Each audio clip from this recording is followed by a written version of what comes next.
এত গরম পানির মাঝে হাত লাগানো যায় না। আর গোসল যে করমু এমন কোনো ভাও দেখতাছি না। পানি এত গরম, এর জন্য গিয়ে বরফ নিয়ে আইছি। এই যে বালতিতে ডালতাছি, আলা ঠান্ডা হইলে তারপরে গোসল করমু।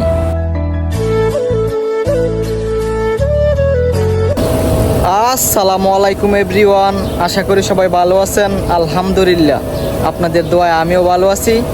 যেই গরম দেখছেন কি রোদ, এত গরম গোসল করার কোনো ভাও নাই, পানির মাঝে হাত লাগানো যায় না। তো হঠাৎ করে বাইরে বেরিয়ে দেখি লগের কোম্পানিতে মনে হয় গাড়ি আজকে মাল নিছে না, ওই মাল নিচে ফালাই দিছে বরফ। তো এখন যাইতেছি বালতি লইয়া, এক বালতি বরফ আনমু, তারপরে পানির মাঝে দিমু, পানি ঠান্ডা হইব, তারপরে গোসল করবো। এই যে দেখছেন বরফ ফালায় রাখছে। যেদিন কোনো কারণে একটু সমস্যা হয়ে যাগা ওই দিন বরফ নিচে ফালায় দেয়। আর এইগুলা কিন্তু ভালো বরফ, আপনারা মনে করেন না যে নিচে ফালাই দিছে খারাপ, হয়তো একটু সমস্যা হয়েছে এই কারণে নিচে ফালাই দিছে, বুঝছেন। আর এইগুলো হয়েছে নেয় আপনার মরুভূমির মাঝে, বিভিন্ন জায়গায় নেয়, মাছের মাঝে দেয়। ছোট্ট একটা বরফের প্যাকেট কিনলে 5 রিয়াল 10 রিয়াল নেয়, আর এইখানে ফালাই দিছে। এইখান থেকে অনেক মানুষ নিয়ে তারপর কাজে লাগায়। তো হঠাৎ করে বের হয়ে দেখি বাইরে বরফ ফালাইছে, তো বালতি নিয়ে আইসা করছে নিতাম।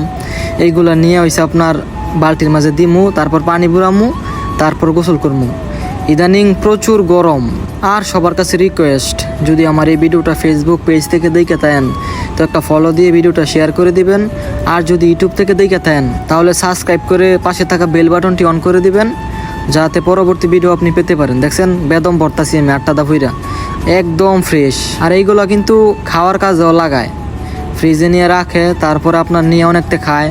পানি গরম, তারপরে কুলারের ভিতরে দেয়, ঠান্ডা পানি আসে, মানে যে কাজে নিয়ে লাগায়। আমিও বালতি বললাম আলা নিয়ে ডালমু, তারপর পানি বুড়ামু, তারপর একটু পরে গোসল করমু।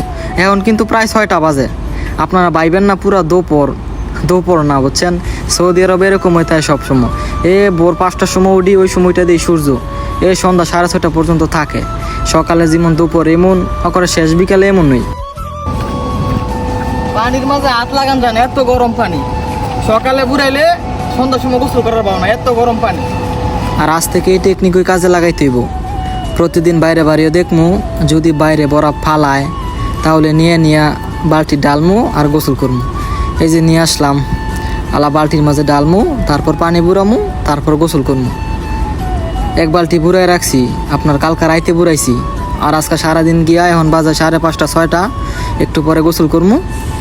দেখছেন এই যে এক বালতি বুড়াই রাখছি পানি। এত গরম বিশ্বাস করতেন না আপনারা, যারা দাম্মামে আছেন তারা জানেন পানির অবস্থা কতটুকু। দেখছেন কি গরম, শরীর দিয়ে পানি পড়তেছে। এই যে পানির মাঝে হাত লাগান যায় না, এত গরম। একটু আগে বরফ আইনা এই যে বালতির মাঝে দিছি, তারপরে একটু পরে গোসল করবো। সকালবেলা পানি বুড়াই রাখলে আপনার ভোর 5টা 6টার সময় উঠি, ওইটা পানি বুড়াই রাখি, তারপরও সন্ধ্যার সময় গোসল করার ভাও নাই, এত গরম। আর সৌদি আরব এখন প্রায় প্রতিদিনই 46 ডিগ্রি 45 ডিগ্রি সেলসিয়াস থাকে।